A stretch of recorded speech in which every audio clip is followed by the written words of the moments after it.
The Samsung Galaxy S24 Ultra is finally here, and this is one of the first unboxings with it in the world, so a thumbs up for your boy would be appreciated. Let's get to it. So the box looks very familiar. It's a thin box and it is made with 100% recycled paper. Inside we of course get the device, and there is another pack in the upper compartment, so don't miss this. This has the USB Type-C cable, some paperwork, as well as a SIM card tool. And here it is. It looks a lot like the Samsung Galaxy S23 Ultra, which looked a lot like the Samsung Galaxy S22 Ultra. So not much of a design change. We still have that triple ring design with the boxed off edges. And the overall size and weight is also very similar to the S23 Ultra. However, there are some key updates. Firstly, as we've seen on many leaks and rumors, we now have a flat display.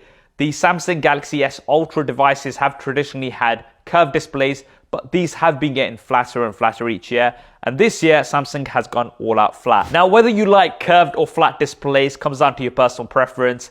I think curved displays look better, but flat displays are more practical, especially with the S Pen, and also they're easier to put screen protectors on. The other key update is a titanium frame, which has improved durability as well as enhanced resistance against dents. Now, it's really interesting how this has come just after the iPhone 15 Pro Max, although I'm sure Samsung has been working on it for a while. And if you do look at the titanium gray and compare it to the natural titanium iPhone 15 Pro Max, then they look very, very similar in terms of the color and finish. Now, there are 4 colors to pick from. They are all called titanium, so we've got a titanium black, violet, gray, as well as a yellow. However, as always, there will be 3 exclusive colors available directly from Samsung.com. A blue, an orange, as well as the green. Now, if you are thinking of buying the Samsung Galaxy S24 Ultra, then I will leave a link in the description below. This is going to give you double the storage as well as up to $50 in Samsung credit. You're not going to find this anywhere else. We still have an IP68 water and dust resistant rating. And although the back is still Gorilla Glass Victus 2, we now have a brand new Gorilla Armor at the front. This is exclusive to the Galaxy S24 Ultra. This is supposed to reduce reflections by up to 75%. It's supposed to be 4 times more scratch resistant, and it's also made by up to 25% recycled materials. Now, this will be interesting because my S23 Ultra, I used it without a screen protector, and it does have a few scratches on there after using it for a year. So I'd like to see how durable Gorilla Armor is in comparison. Let's now talk about the display. So we do have a beautiful 6.8-inch display. It's using dynamic AMOLED technology. We've got an Infinity O punch out, which is now slightly smaller, and we've got slightly smaller bezels as well. Quad HD plus resolution, so things are super sharp. And we have an adaptive refresh rate of up to 120 Hz. This is using LTPO 4.0 technology, and that means it can go all the way down to 1 Hz when needed, so it is going to make it more efficient. But the key update that we have this year is the fact that the S24 Ultra now has a peak brightness of 2600 nits, which is quite a bit higher compared to the 1750 nits of the S23 Ultra. So not a massive upgrade for the display, but the S23 Ultra already had an amazing display. We still have the in-display ultrasonic fingerprint sensor, the 3D Sonic Gen 2. This hasn't really changed, but once again, this works absolutely fine. Right, now let's talk about the cameras because there are a few changes here. The hardware for most of the cameras is quite similar. So we've got a 12 megapixel f2.2 selfie camera, and we have a quad rear-facing camera setup. There's a 12 megapixel ultra-wide camera, a 200 megapixel primary camera, a 10 megapixel 3 times optical zoom camera, and then we have a brand new periscope zoom camera. So this is now 50 megapixels and it has 5 times optical zoom.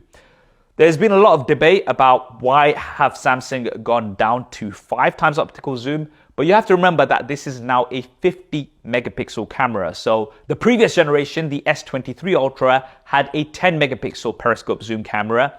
So with the 50 megapixels, Samsung is saying you're still going to be able to get 10 times lossless zoom, and it can still go up to 100 times. Now, I've only briefly tested this so far, and it does seem to be pretty good. But of course, guys, we're going to be doing some super SaaS style camera comparisons versus the iPhone 15 Pro Max firstly, and we're also going to compare the zoom of the S24 Ultra to the S23 Ultra. If you want to see those videos first, be sure to subscribe and hit that bell icon so you don't miss them. Now, this new camera also has a larger pixel size, so you will be able to get 160% more light, as well as 2 times wider OIS. This should make it better in low light as well compared to the S23 Ultra. Now, Samsung has really been talking about all of the AI features that the S24 Ultra offers, and I've had a chance to test out some of these.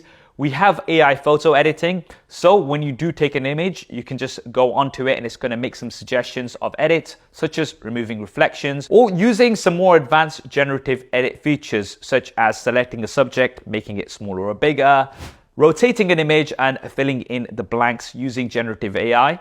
Now, we've seen similar things like Magic Editor and Magic Eraser on the Google Pixel 8 Pro, but it's nice to see that we now have these features on the S24 Ultra. In my brief testing, it did seem to work pretty well overall. For video, we do have 8K up to 30 frames a second, and we have now 4K up to 120 frames a second. However, for 4K at 120 FPS, you will have to go into the Pro video mode. And we also now have a new feature called Instant Slow-Mo. So you can take a regular video and then you can just go in the gallery and then long press, and that's going to actually slow it down, and it's going to use AI to generate intermediate frames. Now, I'm not sure how often I will use this, but it does seem to work pretty well. Right, now let's talk about the performance, because things are very interesting. The good news is that we will be getting the Qualcomm Snapdragon 8 Gen 3 for Galaxy across the board, regardless of where you get the S24 Ultra.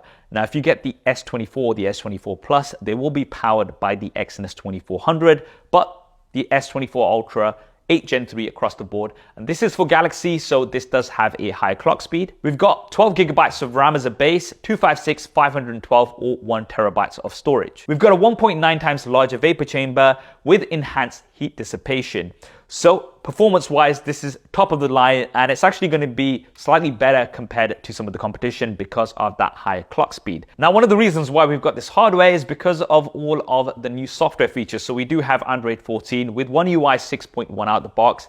Now, Samsung has promised 7 generations of Android OS updates. That is very impressive, and it kind of brings it in line with a Pixel device. Samsung has been really good with their updates recently, but the key focus has been on all of the new AI features. Now, I'm going to try to run through as many as possible, the ones that I've tested. The first one is Live Translate. This is going to give you real-time AI two-way translation, and it's going to support up to 13 languages at launch. So if you're calling somebody and you enable this feature and they're speaking in a different language, you're going to be able to translate things to them, and they don't necessarily have to have a Samsung device. They could have an iPhone. We've also got an interpreter feature, which should be useful when you're traveling. This is going to be able to recognize what you're saying, translate it to the next person, and then when they reply, that's going to be able to translate and speak back to you in English or whatever language that you have set. There's transcript assist, so if you are recording a meeting, for example, it's going to be able to identify different speakers, and it's going to give you all of that in text. You're also going to be able to summarize this. There's chat assist, which is going to adjust the tone of your conversation. If you want it to sound a bit more professional,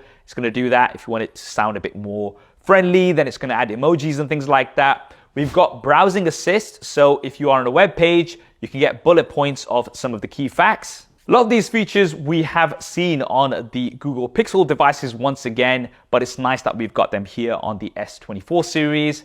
The other one is circle to search, so you can just hold down on the home button and just circle with either your finger or the S Pen, and then it's going to give you more information about whatever's on screen. You can also do this in the camera, so if you point them at somebody's trainers that you like, it's going to be able to find those trainers. Now, I'm not sure how many of these I'm going to use on a day-to-day basis, but there are a lot of AI features packed in the S24 Ultra. We've still got the enclosed S Pen. This works great, low latency, and if it is something that you need in a device, the S24 Ultra is going to be one of the best for it. And for the battery size is actually exactly the same as what we had on the S23 Ultra, 5,000 milliamps.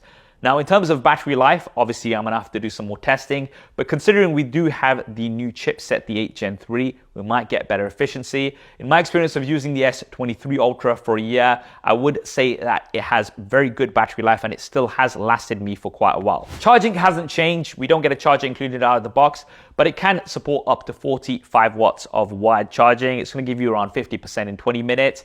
And we have 15 watts of wireless charging supported as well. For connectivity, we do have Bluetooth 5.3, we've got ultra wideband technology, but the new thing that we've got this year is Wi-Fi 7. So if you do have a compatible router, then you will be able to get some very, very fast speeds. Finally, pricing and availability. So the S24 Ultra in the UK is going to start at the same price, £1,250. However, in the US, the price has gone up by $100. So it's going to be starting at $1,299.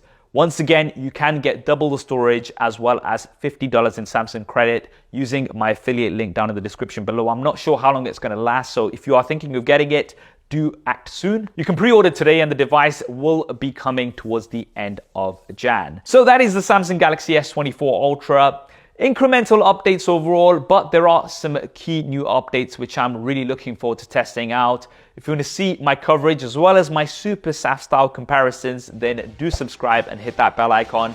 If maybe you're not too interested in the Samsung Galaxy S24 Ultra and you're interested in the S24 or the S24 Plus, which now has some interesting updates, then you can check out my coverage of those devices, which will be linked in the cards when it's live. I hope you enjoyed this video and found it useful. Thanks for watching. This is Saf on Super Saf TV, and I'll see you next time.